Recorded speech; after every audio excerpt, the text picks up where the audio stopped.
பிஸ்மில்லாஹிர்ரஹ்மானிர்ரஹீம். நிறைவுடைய வாழ்வளித்து நெடுநிலத்தை காட்பதற்கு மறையளித்த இறைவனுக்கே மாபெரும் புகழளித்து உரித்தாக. அல்லாஹ்வின் நல்லடியார்களே, அல்லாஹ் சுப்ஹானஹு தஆலா மேன்மையானவன்,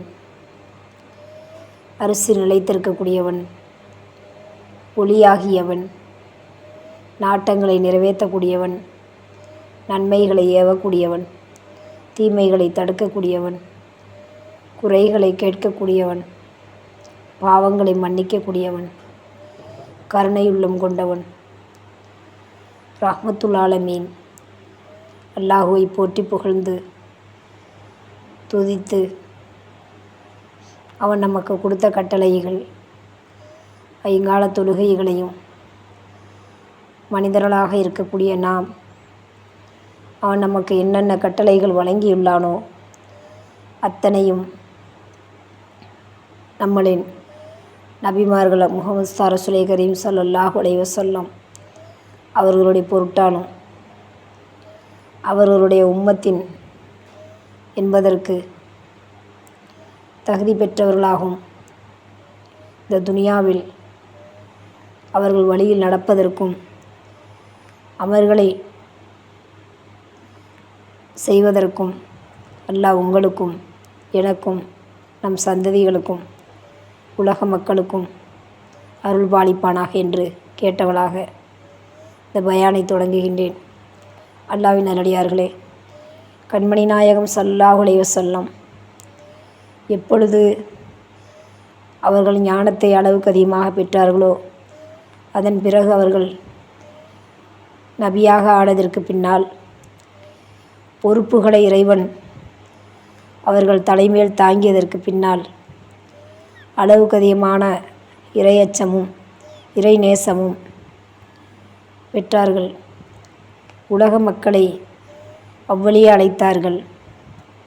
தீமைகளை தடுக்கக்கூடியவர்களாகவும் நன்மைகளை ஏவக்கூடியவர்களாகவும் அக்கிரமத்தை அடக்கக்கூடியவர்களாகவும் மதுவை ஒழிக்கக்கூடியவர்களாகவும் விபச்சாரத்தை தடுக்கக்கூடியவர்களாகவும் வட்டியை தடை செய்யக்கூடியவர்களாகவும் ஏழைகளுக்கு உதவக்கூடியவர்களாகவும் இறைவனுடைய பாசத்தை எடுத்து மக்களுக்கு புரிய வைக்கக்கூடியவர்களாகவும் இறைவன் கொடுத்த கட்டளைகளை ஏவக்கூடியவர்களாகவும் அதன் வழியிலே மக்களை அரவணைக்கக்கூடியவர்களாகவும் ஆணையிடக்கூடியவர்களாகவும் போர் செய்யக்கூடியவளாகவும் தப்பு நடக்கக்கூடிய இடத்தில் தட்டி கேட்கக்கூடியவளாகவும் நீதிக்கு குரல் கொடுக்கக்கூடியவளாகவும் நேர்மையின் பக்கம் அழைக்கக்கூடியவளாகவும் இருந்தார்கள்.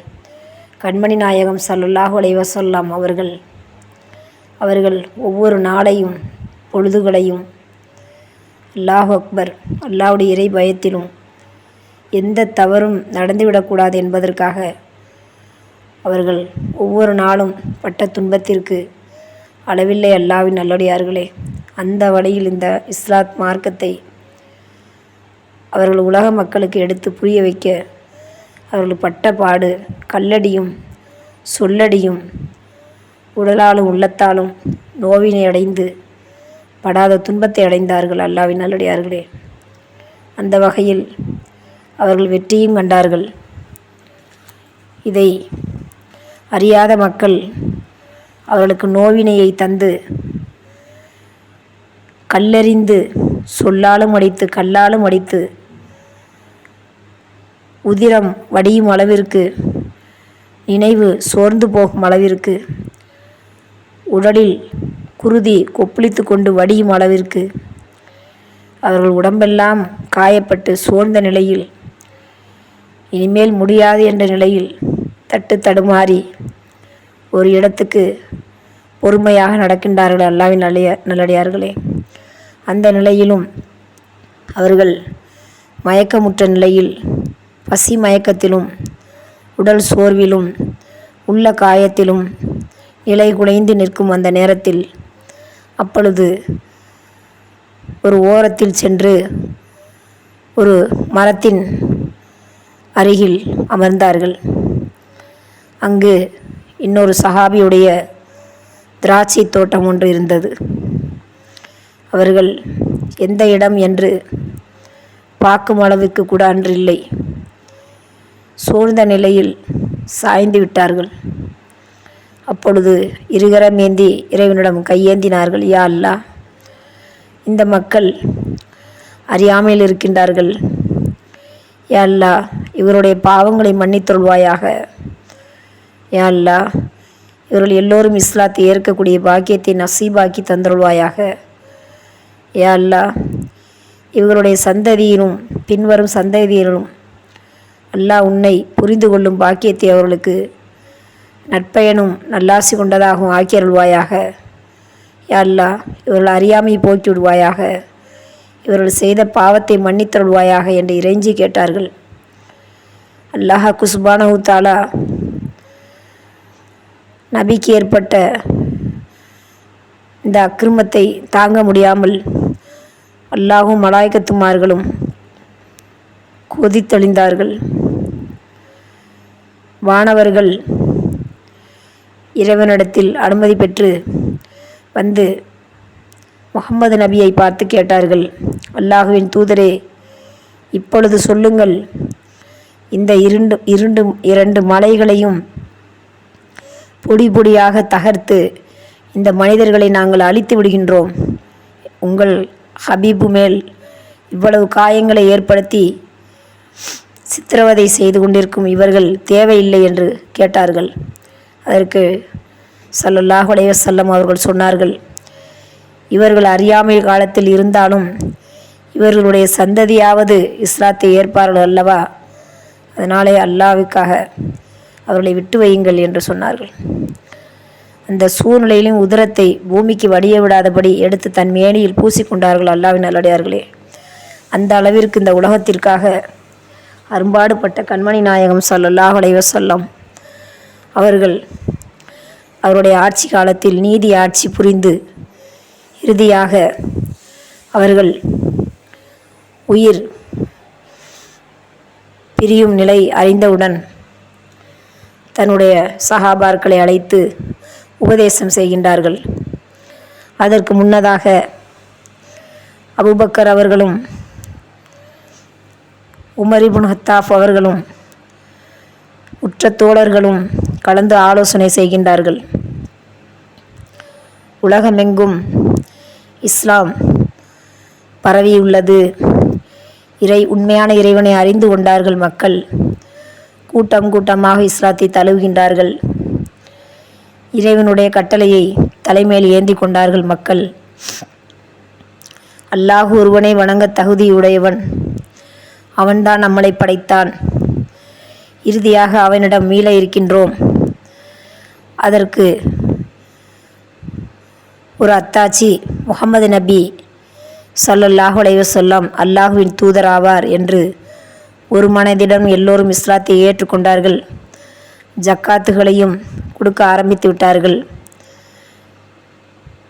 இதிலிருந்து என்ன தெரிகிறது என்றால், வஹியும் நின்றுவிட்டது, இனிமேல் வஹி வராது. அதனால் இதோடைய அறிகுறி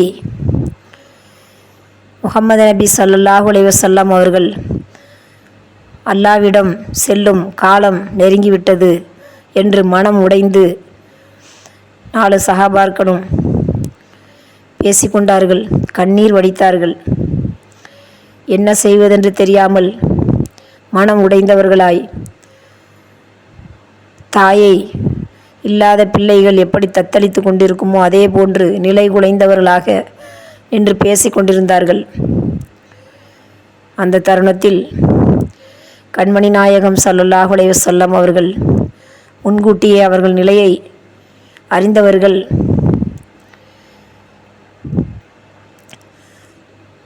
ஹஜ் செய்த நேரத்தில் இறுதி உரையாற்றினார்கள். அதில் அவர்கள் மக்களுக்கு சொன்னது என்னவென்றால், என் அருமை மக்களே, நாம் எல்லோரும் இன்று கூடியிருக்கின்றோம். அடுத்த தடவை நாம் இதே மாதிரி ஒருத்தரை சந்தித்து கொள்வோமா என்று நமக்கே தெரியாது. இதுவே கடைசியாக இருக்கும். என் அருமை மக்களே, அல்லாஹ்வின் கட்டளையை நீங்கள் தலைமேல் தாங்கி செயலாற்றுங்கள். அவனுக்கு அஞ்சி நடந்து கொள்ளுங்கள். அவனுக்கு இணை வைக்காதீர்கள். என்னருமை மக்களே, நீங்கள் ஒற்றுமையுடன் இருங்கள். ஜக்காத்துகளை சரிவர கொடுத்து வாருங்கள். ஏழை எளிய மக்களை ஆதரித்து கொள்ளுங்கள். சகோதர சகோதரி ஒற்றுமையோடு வாழ பழகி கொள்ளுங்கள். அல்லாஹ் உங்களுக்கு கொடுத்த கட்டளைகளை சரிவர நிறைவேற்றுங்கள். இஸ்லாத்துக்கு யாரும் துரோகம் விளைவித்து விடாதீர்கள். இப்லீஸ் வலையிலும் விழுந்து விடாதீர்கள். இப்லீஸ் ஆகப்பட்டவன் எப்படியென்றால், இனிமேல் மக்கள் யாரும் நம்மளுக்கு அடிபணிய மாட்டார்கள் என்பதற்காக அவன் எல்லா விஷயத்தையும் அறிந்து கொண்டான். என் உம்மத்துகள் இப்லீஸ் ஆகப்பட்டவனுக்கு யாரும் தலை வணங்க மாட்டார்கள், அவனுடைய சொல் பேச்சு கேட்டு நடக்க மாட்டார்கள் என்று உணர்ந்து விட்டான். அதனால் அவன் உங்களிலிருந்து விலகி இருப்பான். ஆனால் சில விஷயங்களை அவன் செய்ய முயற்சிப்பான். அதன் வழியிலே அவன் திருப்தி அடைவான். பிறகு அவன் உங்களை வழிகேடான விஷயத்தில் தள்ளி நரகத்திற்கு அனுப்ப முயற்சி செய்வான். நிச்சயமாக நீங்கள் இதிலிருந்து இஸ்லாத்தை காத்து கொள்ளுங்கள். இஸ்லாத்தை பாதுகாத்து கொள்ளுங்கள். நீங்கள் அதிலிருந்து சுதாரித்து கொள்ளுங்கள். அவனிடத்தில் விலகி கொள்ளுங்கள். அல்லாஹ்வின் நல்லடியார்களே, என்னருமை மக்களே, நீங்கள் உங்களுடைய இறைவன் முன்னால் விசாரிக்கப்படுவீர்கள். நீங்கள் செய்யும் ஒவ்வொரு செயலுக்கும் நற்கூலி வழங்கப்படும். நான் உங்கள் நபியாகிய நான் உங்களுக்கு ஏதேனும் குறைகள் வைத்திருக்கின்றேனோ? நான் ஏதாவது உங்களை துன்புறுத்தியிருக்கின்றானோ? நான் ஏதாவது உங்களை காயப்படுத்தி இருந்தால் தயவு செய்து என்னிடத்தில் சொல்லிவிடுங்கள். நான் உடனடியாக உங்களிடத்தில் மன்னிப்பு கேட்க வேண்டும். ஏனென்றால் அல்லாஹ் என்னை கேள்வி கேட்கக்கூடியவனாக இருக்கின்றான். ஒவ்வொரு மனிதனும் இறைவன் கொடுத்த கட்டளைகளை அவர்கள் வழிவந்தோருக்கு எத்தி வைக்க வேண்டும். உலகம் முழுவதும் இஸ்லாம் பரவ வேண்டும். உண்மையான இறைவனை கண்டறிய வேண்டும். நன்மைகளை ஏவி தீமைகளை தடுக்க வேண்டும். எங்கு தப்பு நடக்கின்றதோ அங்கு தட்டி கேட்க வேண்டும். எங்கே பாவம் பரவி இருக்கின்றதோ அதிலிருந்து அவர்களை விடுதலை அடைய வைக்க வேண்டும். விபச்சாரம் செய்யக்கூடாது, மது அருந்தக்கூடாது, வட்டியின் பக்கம் செல்லக்கூடாது. இஸ்லாம் எதையெல்லாம் தடை செய்திருக்கின்றதோ அதையிலிருந்து விலகி கொள்ளுங்கள். என்னருமை மக்களே, நீங்கள் ஒற்றுமையோடு இருந்தால்தான் இஸ்லாம் பலப்படும், ஈமான் உறுதிப்படும். ஒற்றுமையினும் கைத்தை பற்றி பிடித்து கொள்ளுங்கள். பிளவு ஏற்படுத்தி கொள்ளாதீர்கள். அம்மானித பொருட்களை அபகரிக்காதீர்கள். உங்களிடத்தில் கொடுக்கப்படும் கட்டளைகளை சரிவர நிறைவேற்றுங்கள். ஈமானில் உறுதியாக இருங்கள். அல்லாஹ்வின் நல்லடியார்களே, என் அருமை மக்களே, என் பேச்சை கேளுங்கள். நான் உங்களிடத்தில் 2 விஷயத்தை விட்டு செல்கின்றேன். அதை பற்றி பிடித்து கொண்டால் நீங்கள் வழித வர மாட்டீர்கள். 1, இறைவனின் கட்டளை. 2வது என் வழிமுறையாகும். நான் அமானிதத்தை சேர்த்து விட்டேனா?